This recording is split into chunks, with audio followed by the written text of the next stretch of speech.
everybody, this is Dave Macy from All Access Coach. We're going to go through how to winterize Cobalt, and all the buses after Cobalt have this very same system. So all you drivers that are on any of the newer buses, this is the way you will winterize your bus. You'll find in your white book and also on the wall of your bay, you will find a photo. It's all labeled with your valve numbers, everything like that. So if you've got a question about something, you can call back to the shop. If we've got this same information here, we can walk you through about any scenario you might run into.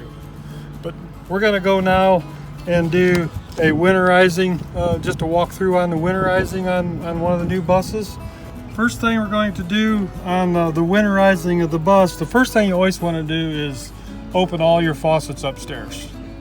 Then come into the lower bay and open your hot water heater drain, open your hot water relief valve, all your system drains, and then hit your fresh water tank drop. That'll create a vacuum and that'll help draw a lot of that extra water out of your lines, and it'll be a lot better winterized product. So once you've done that, after all the water is drained out, we're going to close all the system drains, which in this bus are all the handles that have red labels on them. You're going to leave this one open and leave this one open. Once we've done that, we're going to bypass the hot water heater because we didn't want to have to use a lot of antifreeze. You can winterize this entire system with about a gallon of water. So the next step is we're going to close the hot water heater supply valve on the manifold, which, as you see right here, is listed as number 8. So you're going to take that and close it.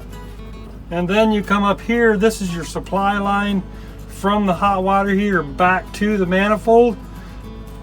Now we've got the hot water heater bypassed.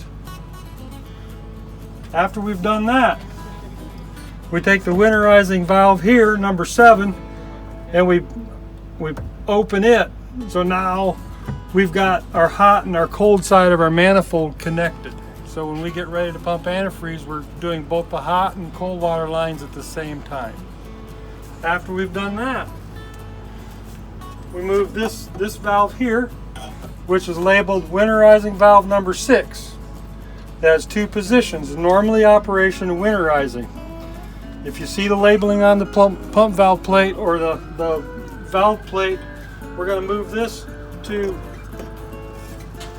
the winterizing position. Then you take your hose, plug into here. Now you stick your hose in here, your intake hose, to the water system into your gallon of antifreeze. Turn your water pump on. Go upstairs and watch. Once you get your antifreeze out all your faucets, you know you're winterized. It's a good idea to go ahead and flush the toilet once or twice to make sure that the flush valve on it gets winterized also. After that, you're winterized. The bus is ready to be parked, and you won't have any issues with any freeze up. Okay, now to put the bus back into service or de-winterize it, of course we're going to fill our tanks. Shut your hot water, your fresh tank drain. Make sure all your system drains are shut. Turn this valve, which is your winterizing valve number 7, in the closed position. That way you separate the hot and the cold side. Then you're going to verify that the manifold hot water inlet valve number 4 is on. That way, and here, because this is your supply to your hot water heater with the cold, and then this is your supply back to the hot side of your bus through the manifold. Now once you've verified that all the manifold valves are in the open position, except for ones that are labeled spare, verify the water tank drain closed and fresh water tank is full. Turn on your water pump, and you'll pump the antifreeze out of the lines at that point. Best to run it until the water coming out is clear and you're ready for service.